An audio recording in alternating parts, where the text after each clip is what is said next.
এইটুকুর পুচকির এত রাগ সে নাকি আর সাজবেই না। হ্যালো, আমি হচ্ছে মেকওভার রাখি, একজন ছোট মেকআপ আর্টিস্ট, যেটা তোমরা সকলে বেশ ভালোই জানো। তো এইটুকুর পুচকির রাগ কোনো কিছুই হয়নি, কারণ আমার ফোনে ভীষণ প্রবলেম হচ্ছিল, যেহেতু ওই রুমটাতে অনেক রকমের লাইট জ্বলছিল, তার জন্য ওকে আমি বলেছিলাম যে একটু অফ করে দে।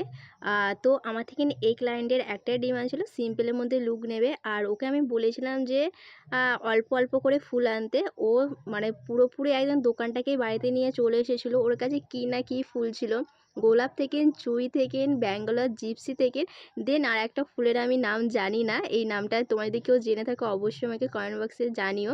আমার জীবনে আমার কেরিয়ারে এরকম ফার্স্ট টাইম যে কোনো ফুলের দোকানটা পুরোপুরি বাড়িতে নিয়ে চলে এসেছিলো। তো এটা হচ্ছে আমার পুচকি ক্লায়েন্টের লেহেঙ্গার, একদমই সে পরতে চাইছিল না গরমের জন্য। তো যেহেতু ওর মা ওকে বলছিল, আমি ওকে বললাম যে এটা পরতে পারো, খুবই ভালো লাগবে। আর ও বলছিল যে গরমে ক্যারি করতে পারবে না। আমার ক্লায়েন্ট কিন্তু আমার কোনো কথাই শোনেনি। ওকে বলেছিলাম যে আইব্রো করে রাখার জন্য, করেনি। দেন আমি ক্লায়েন্টকে সাজাতে গিয়েও বলেছিলাম যে তোমার আইব্রোটা আমি রেজার দিয়ে ঠিক করে দিচ্ছি। তো আমার ক্লায়েন্ট সেটা করতে চায়নি। অবশ্যই কিন্তু আমরা ক্লায়েন্টের কথা মাথায় রেখে কাজ করে থাকি। আর যেহেতু ক্লায়েন্ট চায়নি, তার জন্য আমি তাকে বেশি জোর করতে পারি না।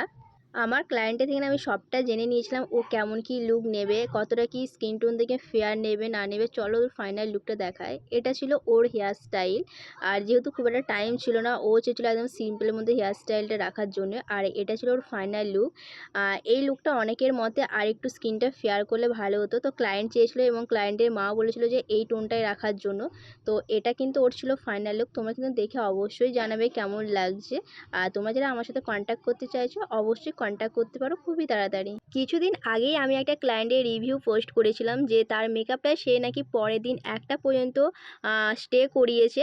আর এই ঠিক ক্লায়েন্টটাও আমাকে একই রিভিউ দিয়েছিল, বলেছে আমি নেচেছি, আমি মুখে হাত দিয়েছি সারাক্ষণ, কিন্তু আমার মেকআপ কোনো কিছু হয়নি। আর তোমরা যদি এই ধরনের মেকআপ করতে চাও অবশ্যই আমার সাথে খুবই তাড়াতাড়ি কন্ট্যাক্টটা করে নিতে পারো। দেখা হচ্ছে নেক্সট ভিডিও খুবই